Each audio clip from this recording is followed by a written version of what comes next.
మాజీ ప్రధాని భారతరత్న రాజీవ్ గాంధీ జయంతి సందర్భంగా నందిపేట మండల కేంద్రంలో కాంగ్రెస్ పార్టీ ఆధ్వర్యంలో ప్రభుత్వ ఆసుపత్రుల్లో పండ్లు పంపిణీ చేశారు. కాంగ్రెస్ పార్టీ ఆర్మూర్ నియోజకవర్గ ఇన్ఛార్జ్ వినయరెడ్డి ఆదేశాల మేరకు మాజీ ప్రధాని భారతరత్న రాజీవ్ గాంధీ జయంతిని పురస్కరించుకుని నందిపేట మండల కాంగ్రెస్ పార్టీ అధ్యక్షులు వెంకటేష్ ఆధ్వర్యంలో ప్రభుత్వ ఆసుపత్రుల రోగులకు పండ్లు పంపిణీ చేశారు. ఈ సందర్భంగా ఆయన మాట్లాడుతూ మాజీ ప్రధానమంత్రి రాజీవ్ గాంధీ దేశ అభివృద్ధికి ఆధునిక భారత నిర్మాణానికి చేసిన విశిష్ట సేవలను స్మరించుకున్నారు. యువత సాంకేతిక రంగం మరియు దేశ ప్రగతికి ఆయన చేసిన కృషి చిరస్మరణీయమని పేర్కొన్నారు. ఈ కార్యక్రమంలో కాంగ్రెస్ పార్టీ సీనియర్ నాయకులు తదితరులు పాల్గొన్నారు. ఈరోజు మన ప్రియమైన మన కాంగ్రెస్ పార్టీ నాయకులు మాజీ ప్రధానమంత్రి అయినటువంటి రాజీవ్ గాంధీ గారి జయంతి సందర్భంగా మేము నందిపేట మండలంలోని నందిపేట మండల కాంగ్రెస్ పార్టీ ఆధ్వర్యంలో వారి జన్మదిన వేడుకల్ని జరుపుకున్నాము.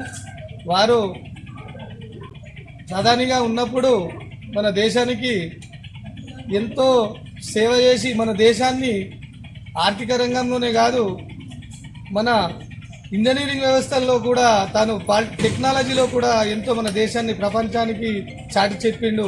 వారు చేసిన కృషి ఈ రోజు వరకు మనము ఎంత స్మరించుకున్న తక్కువే అని చెప్పి మేము అనుకుంటున్నాం.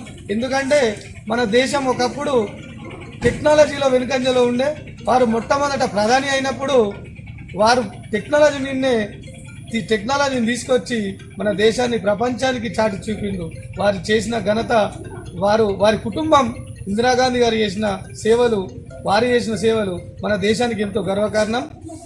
కాబట్టి ఈరోజు వారి జయంతి సందర్భంగా మేము నందిపేట మండల కాంగ్రెస్ పార్టీ తరఫున వారికి జన్మదిన శుభాకాంక్షలు తెలిపి మన ప్రభుత్వ ఆసుపత్రిలో మేము పేషెంట్లకు పండ్ల పంపిణీ చేయడం జరిగింది. జై కాంగ్రెస్, జై కాంగ్రెస్, రాజీవ్ గాంధీ, అమర్ హై, రాజీవ్ గాంధీ, అమర్ హై, జై